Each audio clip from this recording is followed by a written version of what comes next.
अस्सलामु अलैकुम वरहमतुल्लाहि वबरकातुहू।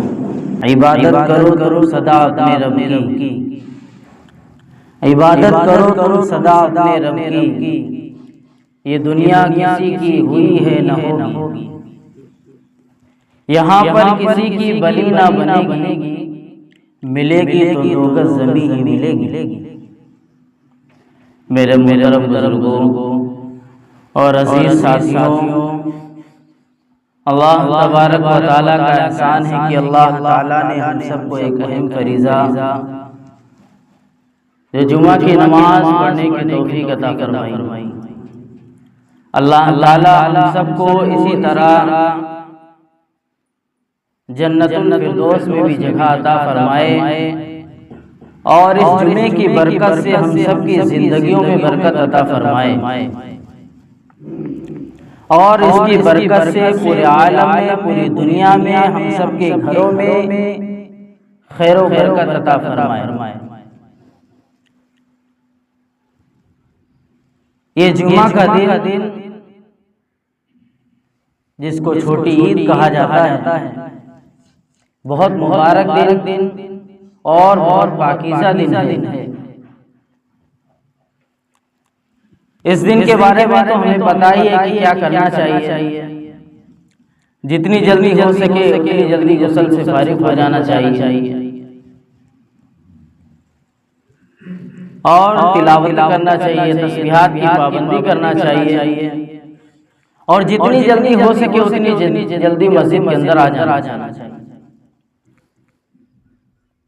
उससे ये फायदा होगा कि आप जिक्र व अस्कार कर सकेंगे, कुछ नफली नमाजें पढ़ सकेंगे और वक्त होगा आपके पास तो सलातुल तस्बीह पढ़ सकेंगे।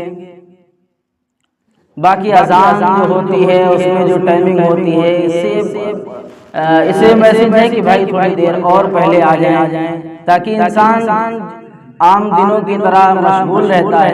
जुमे का दिन पड़ता है, इंसान उसमें छुट्टियां अक्सर करता है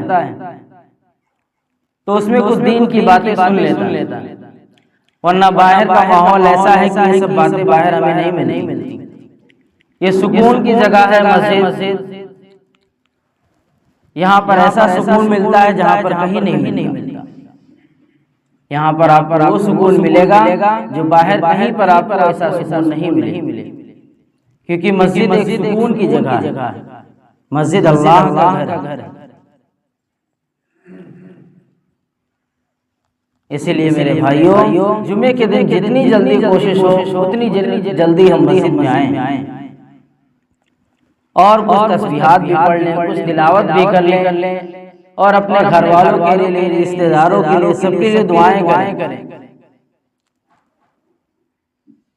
उससे हमारी जिंदगी में भी बरकत होगी और हमारे घरों में भी, हमारे खानदान वालों में, सबके लिए जब हम दुआ करेंगे तो हम सबकी जिंदगी में बरकत होगी।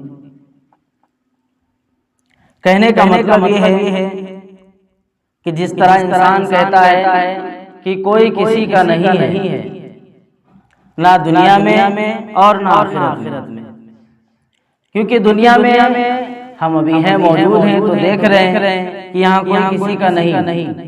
इसी तरह क़यामत के दिन भी होगा, वहाँ भी कोई किसी का नहीं होगा। एग्जाम्पल के लिए एक वाक़या मैं आपको बताता चलूं कि ना कोई दुनिया में आपके साथ है, ना कोई आखिरत में आपके साथ होगा। कोई किसी का नहीं। अपनी कब्र, अपने आमाल, अपनी जन्नत, अपना जहन्नम, जो भी हम तय करेंगे वो दुनिया में तय करेंगे। हमारा रुख किस तरफ जा रहा है, अच्छाई की तरफ जा रहा है, भलाई की तरफ जा रहा है या बुराई की तरफ जा रहा है, इससे हमें पता चलता है कि हम किस मोड़ पर। तो ना कोई दुनिया में हमारा है ना आखिरत में। एक साहब इसी तरह से बयान कर रहे थे और बता रहे थे कि ना कोई दुनिया में आपके काम आएगा और ना आखिरत में काम आएगा। तो एक साहब थे, उनको बहुत अच्छी लगी बात। उन्होंने जाकर रात में ये बात बताई कि एक साहब वहाँ बात कर रहे थे और कहने लगे कि ना कोई दुनिया में आपके काम आएगा और ना आखिरत में काम आएगा। सिर्फ काम आएंगे क्या, वो अच्छे अमाल काम आएंगे। उनकी बीवी ने उस बात को बहुत तवज्जो से सुन लिया। एक मरतबा क्या हुआ, बस्ती में गश्त हो रहा था और वही साहब फरमा रहे थे कि ना कोई दुनिया में काम आएगा और ना कोई आखिरत में काम आएगा। जब ये जुमला उनकी बीवी तक पहुंचा तो उनकी बीवी दरवाजे पर आकर उस बात को सुनने लगी कि आखिर ऐसी कौन सी बात कह रहे हैं। तो समझा ही रहे थे कि मेरे भाइयों, दुनिया है, दुनिया तो चंद रोज की जिंदगी है, ये खत्म हो जाएगी। असल जिंदगी तो कयामत की जिंदगी है, कयामत के आने के बाद जो जिंदगी है वो असल जिंदगी है। और वो बताते बताते ये कहने लगे कि ना कोई दुनिया में काम आएगा और ना कोई आखिरत में काम आएगा।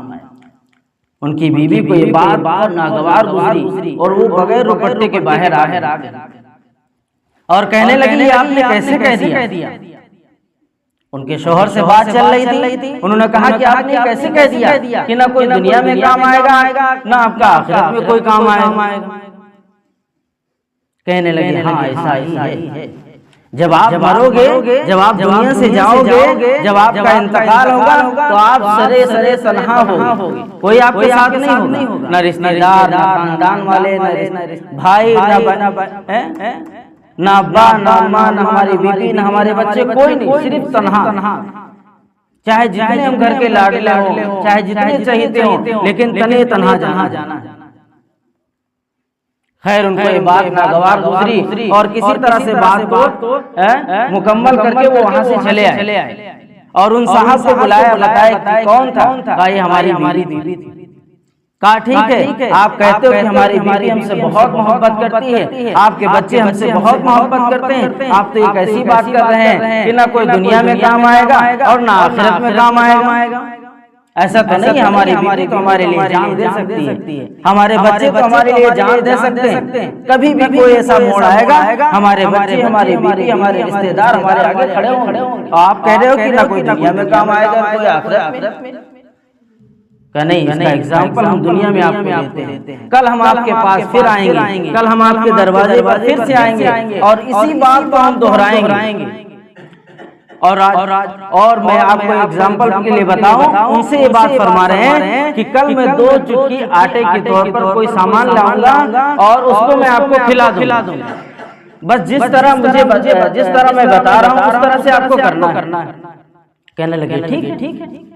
खैर दूसरा दिन हुआ, वो उनकी बस्ती में पहुंचे और बातें शुरू हो गई। बातें जब यहाँ तक पहुंची कि ना कोई दुनिया में काम आया है और ना कोई आखिरत में काम आएगा, फिर उनकी बीवी फौरन वापस आ गई। अब क्योंकि बात पहले से हो चुकी थी, उन्होंने एग्जाम्पल के तौर पर कहा कि ये 2 चुटकी आटा है हमारे पास, ये 2 चुटकी आटा है हमारे पास, इसमें से 1 चुटकी आटा जो खा लेगा वो मर जाएगा और जो नहीं खाएगा। कहा ठीक है। तो उनकी बीवी उनके शौहर ने कहा लाइए हमें खिला दी। उनके शौहर को खिला दिया गया कि बिल्ली खा लीजिए। उनके शौहर को बता दिया गया था कि आप अपने घर के सामने या जहाँ पर हैं जिससे आप बात हो रही है उसी टाइम आपको गिर जाना है, यानी मरने की एक्टिंग करना है, आपको कुछ करना नहीं है, मरना नहीं है, आप मर नहीं जाएंगे। आटे से क्या होगा, कुछ नहीं होगा, लेकिन आपको मरने की एक्टिंग करना है। खैर जिस तरह तय हुई थी बात, उस मुताबिक उन्होंने वो आटा दिया और उनके शौहर वहां पर गिर गए। अब उनके घर में शोर शराबा, चिल्लाना और तमाम बातें शुरू हो गई। अब क्या होगा, बच्चों को कौन देखेगा, बीवी को कौन देखेगा, घर को कौन देखेगा, बच्चों को कौन देखेगा, तमाम बातें शुरू हो गई। लेकिन वो मोहब्बत खत्म हो गई, वो मोहब्बत खत्म हो गई। अब इनको कौन देखेगा, उनको कौन देखेगा, शोर शराबा शुरू। तो उन बुजुर्ग ने कहा कि अगर आप चाहते हो कि आपके शौहर मियां जिंदा हो जाएं, तो हमारे पास 1 चुटकी आटा और बचा है, जो इसको खा लेगा वो बच जाएगा और जो नहीं खाएगा, जो खा लेगा तो वो मर जाएगा और आपके शौहर जिंदा हो जाएंगे। तो उन बुजुर्ग ने वो आटा सबके सामने बढ़ाया, बच्चों के सामने बढ़ाया, रिश्तेदारों के सामने बढ़ाया, उनकी बीवी के सामने बढ़ाया, कोई नहीं आया। कहा अब हम नहीं खाएंगे। अब क्या हुआ, बीवी चली गई, शौहर हमारे चले गए, कोई बात नहीं, ठीक है, अब हम गुजार लेंगे अपनी जिंदगी।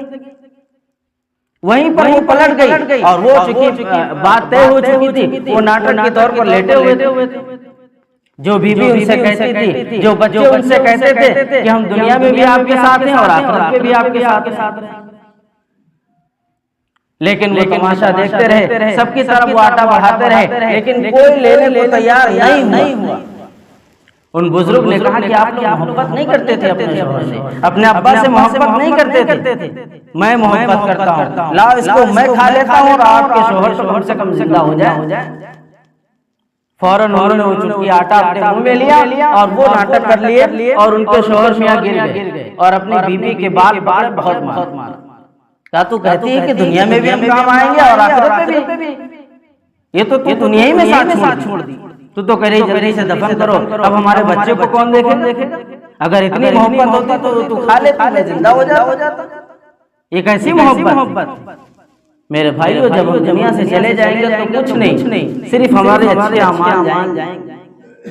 जितने अपने अच्छे अमल किए होंगे, जितने अच्छे कर्म किए होंगे, वो हमारे साथ जाएंगे। दुनिया में सब कुछ यही रह जाए, हमारा नाम सबसे पहले चला।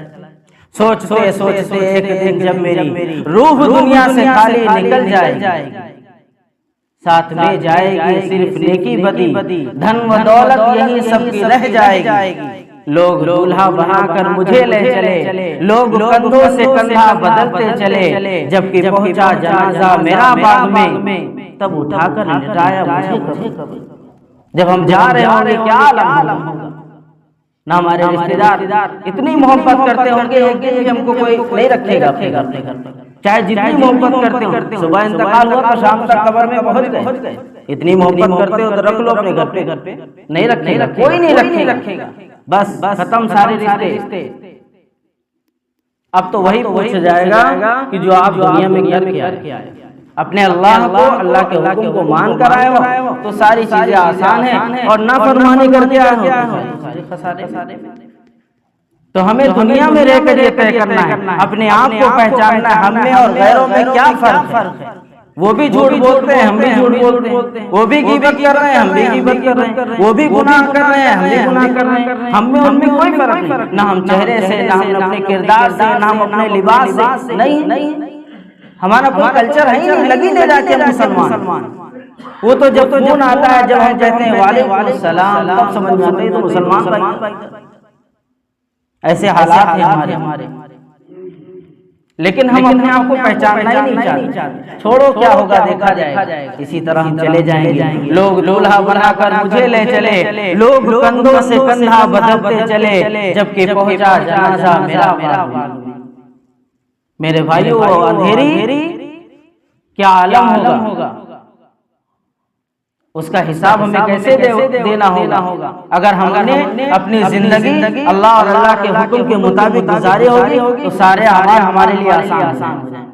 अगर उस तरह से नहीं गुजारी होगी तो जन्नत भी अल्लाह ने बनाई है, जहन्नम में भी अल्लाह ने बनाई है। हम किस तरफ जा रहे हैं हमें पता है। बस लोग अच्छे पैगाम दे रहे हैं, लोग आपको अच्छे रास्ते बता रहे हैं कि ये रास्ता नहर की तरफ गया है, वहाँ आप जाकर गिर जाओगे। ये रास्ता गया है आपको अच्छे रास्ते पर चला गया है, तो आपको जिधर जाना है उधर आप फैसला कर सकते हैं। मेरे भाइयों, ये सोचने की जरूरत है और अपने आप को पहचानने की जरूरत है। जिस अल्लाह ने आपको पैदा किया, हम सबको पैदा किया, उसे पहचानने की जरूरत है। अल्लाह ताला हम सबको कहने सुनने से ज्यादा हम सबको उस पर अमल करने की तौफीक अता फरमाए।